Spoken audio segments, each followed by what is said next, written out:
Good morning, people of YouTube. So, we are back again today with sort of a special video. But first, I want to shout out my buddy Ari and the TrueChampGames team and Discord, who are hosting a big tournament this Saturday. Top 8 gets Tournament Pack 1, the spicy one with like the $90 Diaboromon potentially in it, along with multiple boxes for Top Cut. So, there's going to be a bunch of pro players at the event. Zuhair, Dan Vang, TrueChamp Steven. So check us out at the TrueChampGames Discord. Links to the signups for the tournament will be down below. So, if you are going to enter a tournament, since this tournament is the 24th, which is this Saturday, I'm going to upload this as soon as possible. I'm recording this like Wednesday evening, I think. Yeah.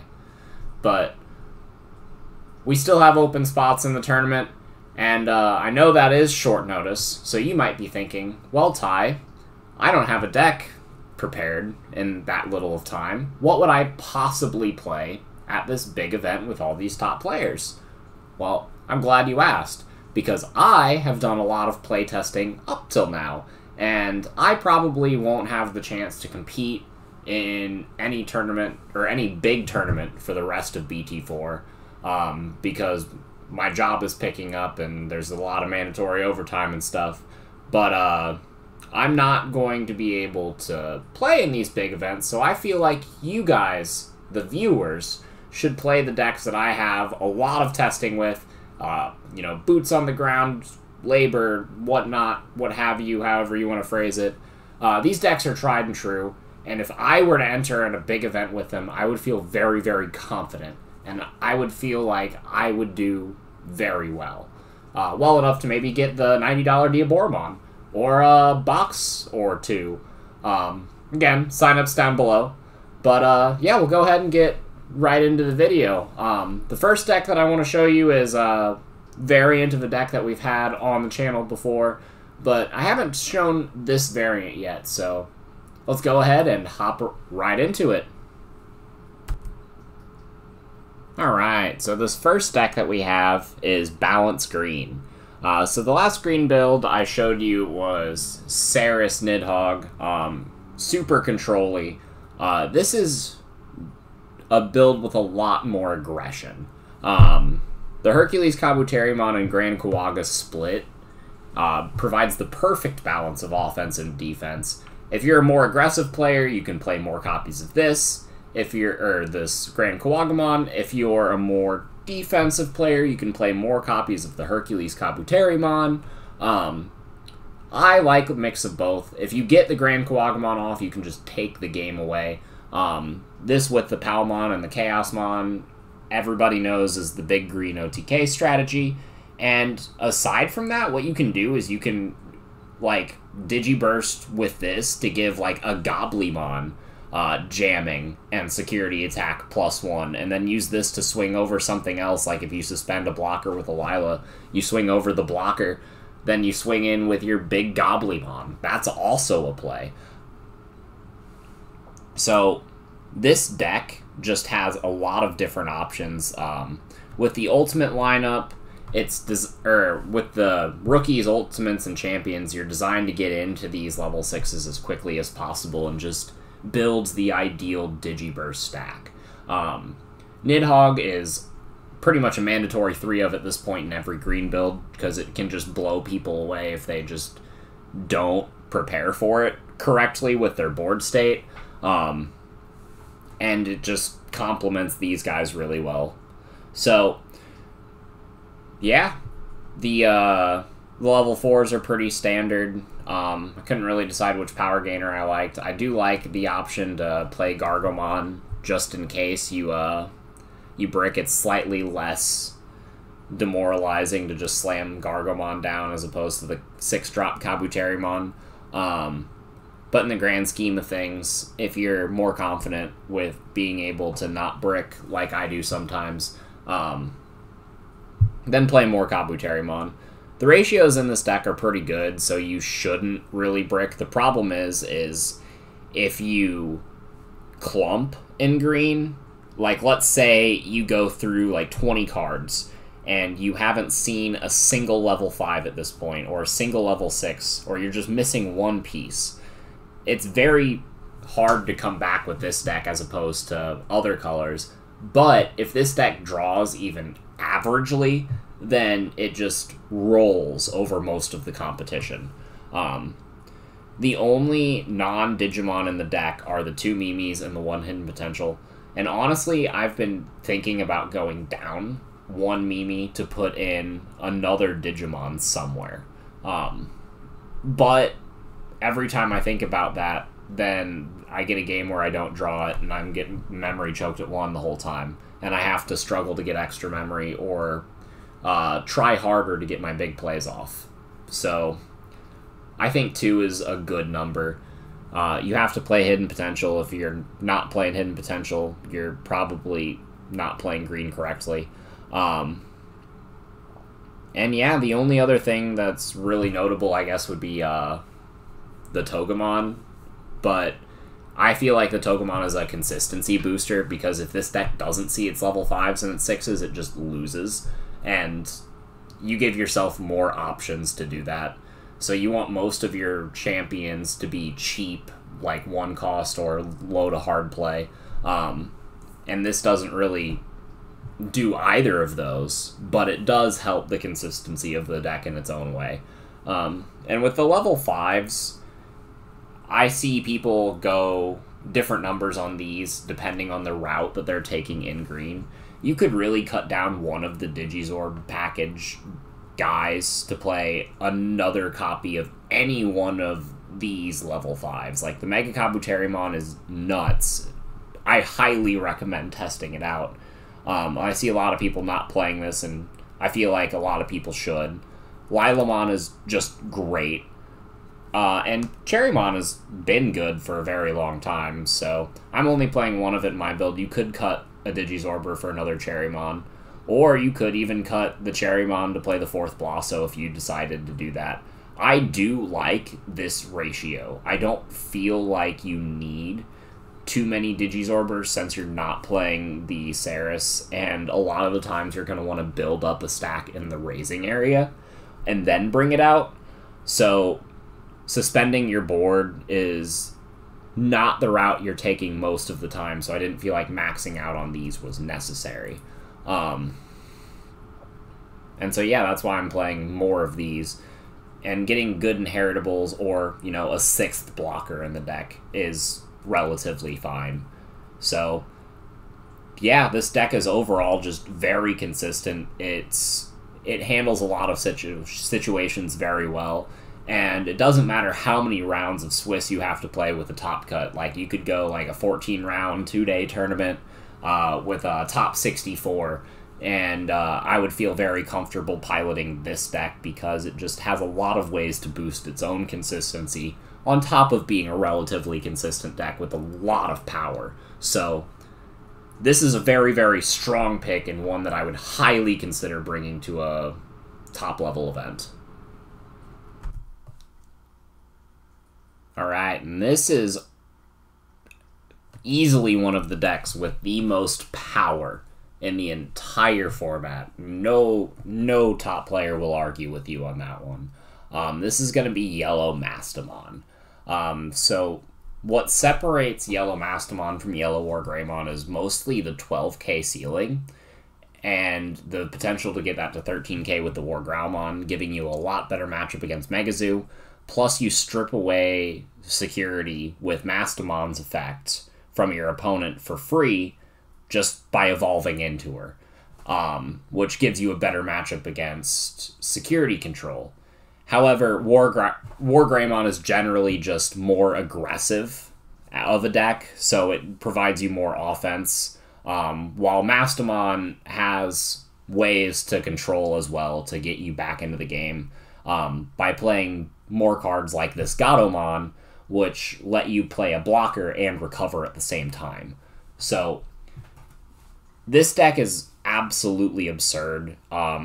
again, it only loses to itself, really. If you don't draw optimally, which is... It's easier to brick in yellow than it is in a lot of other colors because you're playing cards like the Lucamon and because you're playing cards like...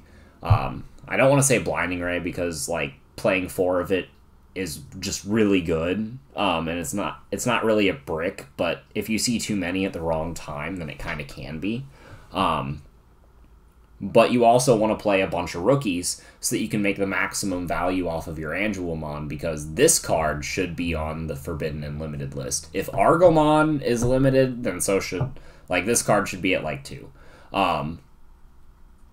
Because they do very similar things. And the fact that this card is not at 2 should just tell you that every yellow player should be playing at least 3 to 4 copies in their deck, just because its inheritable skill is that amazing. Its Wind Digivolving skill is also good against aggressive decks that just play the game normally, like build up a stack, swing the stack, like Imperial Dramon, or Black, or some Purple. But yeah, Angelomon's inheritable is the main reason you play it. Being able to drop things like Bushi Agumon for free is just nuts. Being able to drop this Patamon to recover is nuts. Being able to drop Pulsemon, draw cards, and be a Hammer Spark on legs is nuts. Like, every power play that this deck has access to just feels leaps and bounds ahead of the power plays of most other decks. The trade-off is the consistency, however. So I'm making this deck as consistent as I can by playing a lot of rookies so that you can kind of go for a pseudo-rookie rush strategy if you don't draw some of the combo pieces you need. I'm playing 3 Pulsemon because I only have 3. I would be playing 4 if I had 4, so if you do have 4, definitely play the 4th one. I would cut a Tsukaimon for it. Tsukaimon is in here to be a cheap on-play to bridge into some of these level 4s, to get them going early so that you can revive them off of Mastamon. And again, the War Growlmon does help with that, like with Digibursting. Even if they don't have a card on the field, you can still Digiburst away for no target and just get the level 4 and the 5 in the trash so that you can evolve this into the Mastamon and then pull the thing that you just Digibursted away back. So that is always a play.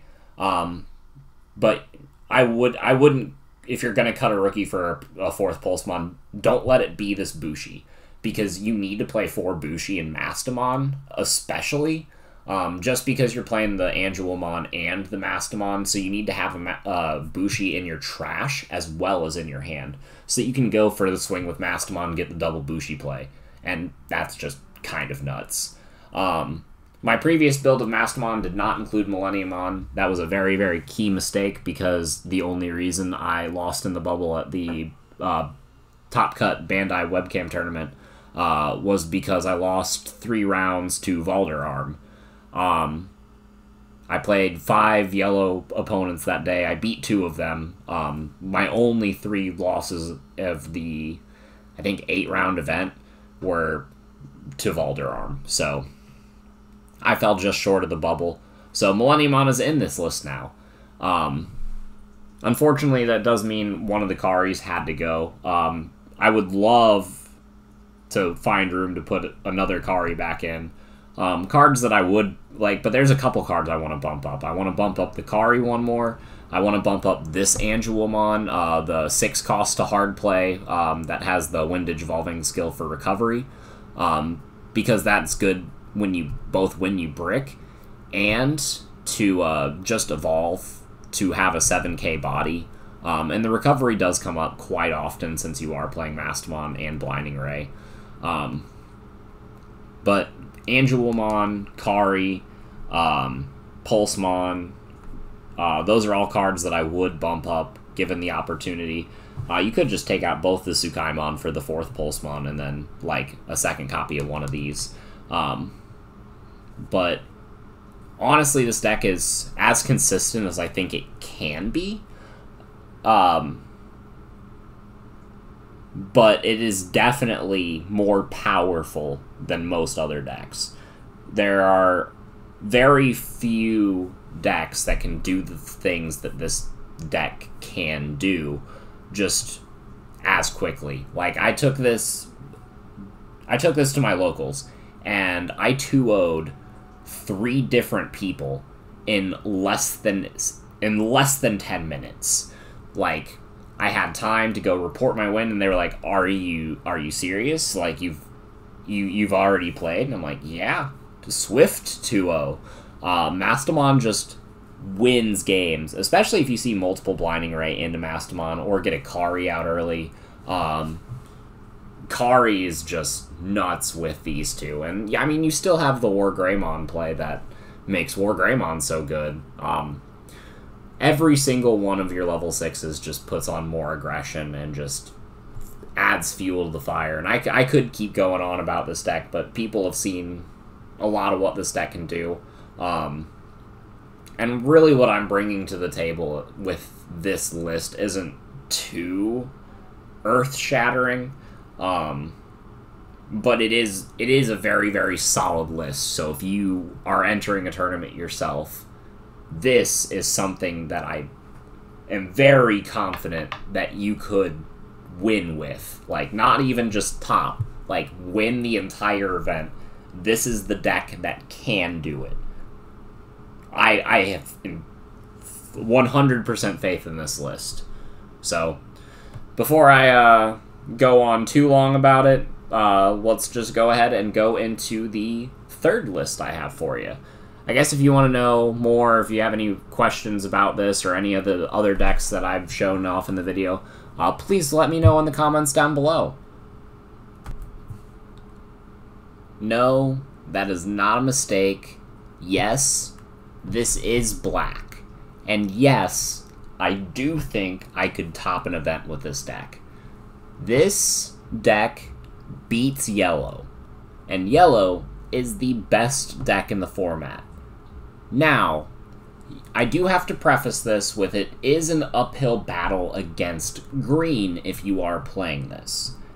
However, you do have some tools to beat it.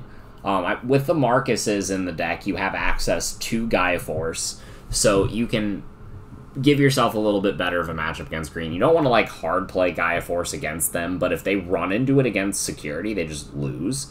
If they can't get their Palmon and they run into Alter S, they just kind of lose. If you blitz Greymon, their big stack away, they just kind of lose. If they can't get over your Craniumon, they kind of lose. So there's a bunch of ways that you can kind of out-green. You just need the right setup in order to do it. But that is this deck's biggest losing matchup. But it just beats yellow. 50/50's purple. It beats Imperial. Let's see, what else? Beats red. But yeah, no, this has a winning matchup against a lot of the format, especially since a lot of the format that you're going to see is, again, yellow or Greymon. And this deck just doesn't, that deck really doesn't want to swing into this. Sure, they can reduce the power of some of your things, but once you Zubagon punch them once, after they've left themselves 3 security, it's over. They can't really recover from that, especially since you are going to have a 16,000 plus power blocker on their turn. Possibly even more if you did the Gogmamon with it. I've gotten a situation where I've Gogmamoned up the Gogmamon up to 13,000, Zubagon punched it up to 16, evolved into one of these guys, and then into Alter S. So it kept the 6,000 buff, went up to 21, got the 1,000, went up to 22, and then the 3,000 from the Zubagon punch. I had a 25,000 Alter S that was a blocker with Reboot, and they couldn't really do anything about it in yellow. The shot, like, even with Shy Greymon or anything, it's just impossible to out at that point. So, being able to give your level 6's blocker with Megadramon, with this Kapurimon, ensures that no matter which level 5 you evolve into, you're going to be able to trigger the Zubagon punch. with the exception of the Metal Greymon. The Metal Greymon is there as a good 5th, or as a good 9th level 5, because with the Zubagon Punch you will be giving yourself Reboot and Security Attack +1, so that'll just make you have Security Attack +2.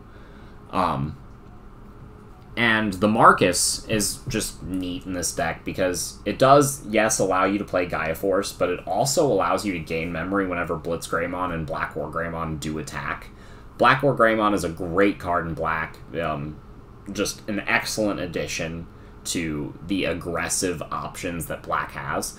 And, like, now we got, again, it's kind of like the Hercules Kabuterimon Grand Kuwagamon setup, where you have 2 really defensive level 6s and 2 really offensive level 6s in the same deck, comboed with a 3 copies of a card that just blows your opponent back given the right situation. And Blitz Greymon just really punishes any deck that plays the game normally. So I do really, really like Blitz Greymon, especially with the Marcus, and the fact that, you know, he has Piercing, so you don't even need the Promo Soonerismon to make this deck really work. You can just Zubagon Punch off the Blitz Greymon, you know, have Piercing, have all of these effects, and just win the game that way. Zubagon Punch has many, many targets in this list. The one card, like I said, if you have a level 5 under one of your 12k level 6s, then you will have the 1k boost, because the Gogmamon will give you 1,000, and the Megadramon plus the Kapurimon gives you the 1,000. And you will have that stack. Now, the one card that doesn't hit the 12k is going to be the Black War Greymon, so we do have cards like Golemon in this list. Golemon is an all-turns plus 1,000 that just adds so much to this deck. I've been keeping it at 2 in my blacklist. You know, I put it in at 2 so I could test it out. And I never wanted to cut it. This card has always come up. I've always seen it whenever I needed it at 2. I would consider going up to 3, though, just because it is a 4 cost to play normally in case you do brick. And it is good to just play it and just leave it out on the field, because it does just passively help you out. So it's a great card. And one other thing I wanted to point out in this list is I've seen a lot of people, you know, or I've seen a lot of blacklists, like the Black War Greymon OTK Punch, like Blastmon, Chaosmon Punch, D-Brigade. Nobody is playing this Toyagumon or this Greymon, like, that lets you just draw extra cards. And I really don't understand why. At my locals, I've been able to shut people out with blockers, or force them into positions where they have like 3 or 4 bodies and I have like 2 blockers out, and they'll swing 2 bodies into 2 blockers and then swing out with the other 2, just so that I don't get draws with the Toyagus. And I'm chipping away 2 of their bodies. Sure, I'm taking away I'm taking some damage in the process, but it puts me in an overall better board state. Anybody that has played this game at a tournament setting knows that if you get your opponent to attack into blockers when they don't want to, you're probably going to win that game. Especially if they're put in a situation where they don't, that you just draw more cards. So this is a deck that doesn't really have problems digging into the things it needs because of these. You know, early game, like, a very consistent play you get is one of either this Toyagumon or this Toyagumon into a Tankmon or a Dark Tyranno. And if you go up Dark Tyranno past that and put it into a Gogmamon, and then have that sitting there and put that out, then your opponent is put in a position where if they build up into a level 6 and they swing with it, Gogmamon can just swing over it.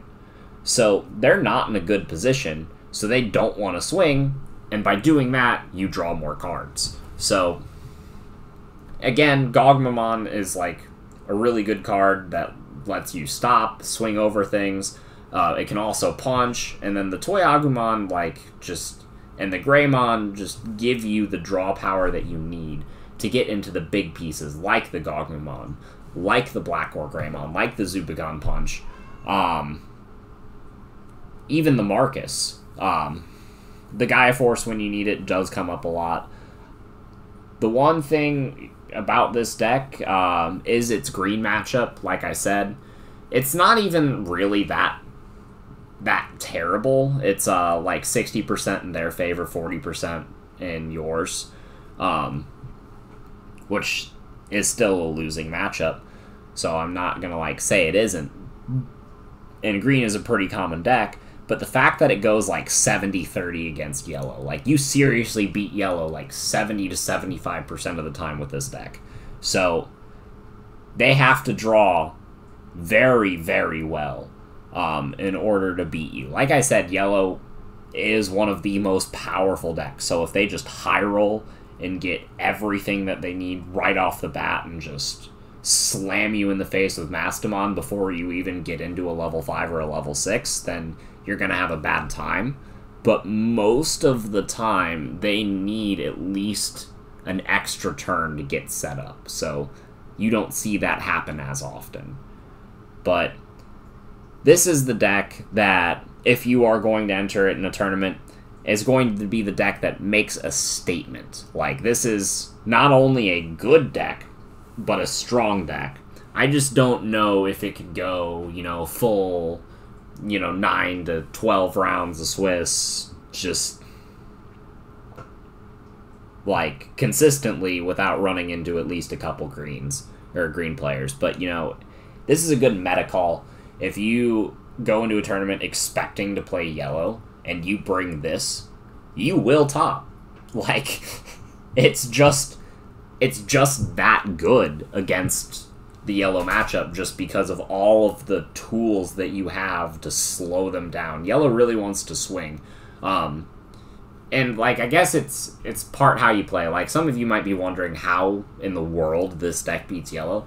You just don't swing at them. They get up in their level 6, and you just force them to swing at you once with it, and then burn themselves as security, or use the blinding ray, or do something. They have to burn themselves to 3 security before they get the Magda or the Angelwomon off.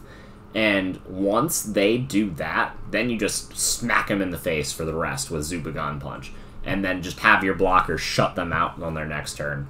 And oftentimes, if you Zubagon Punch, even if they Valderarm you, your DP will be high enough that Valderarm does not matter. So take that for what it's worth. It's just so good. Like, if you play your cards right, both figuratively and literally, then yellow shouldn't be an issue. And if you see them start to build a stack that's scary, you just de-digivolve it. You see them build a wide board with a bunch of rookies, you just set up a bunch of blockers. Their champions aren't scary. Their level 5s don't really do anything by themselves. And you're playing a lot of cards that kind of escape the power threshold of War Graumon, except for, like, these guys right here. But, yeah. Yeah, no, that's pretty much all I have to say about it. And against, like, Blue Imperial, you got Gatsu to block the Vmon, you got Gardramon to clank with their level 5s, which is just hilarious. And then if you get a Cranium out on them, then they get their Imperial Dramon out, and they go, well, what do I do? And then they evolve their Imperial Dramon into Omnimon and use Zubagon Punch, and then just hit over it anyway. Like, Imperial Dramon just can't swing into this deck if you get yourself established. The thing is getting yourself established. So you kind of need to play the early game to let yourself take a few hits, Oftentimes, you will win the game with 2 to 3 security left. But, yeah. That's about all I have to say. Again, let me know which one of these was your favorite in the comments, what you would think about bringing to a tournament, and let me know if you guys bring any of these to a tournament and have success with them, or what you'd like to see from the channel. I know we are going to do a purple list coming up soon with the Metal Guru Cerberus package. We are going to do... what else? I think I might make Aldemon. We got a couple things coming before Set 5 drops, especially since I know you European players are going to be in Set 4 for a little while longer. So we are going to keep rolling out the Set 4 content until I get BT5 cards or until I come up with a cool BT5 list that I can't wait to show you guys. But yeah, that's about it for now. See you guys in the next video. Bye.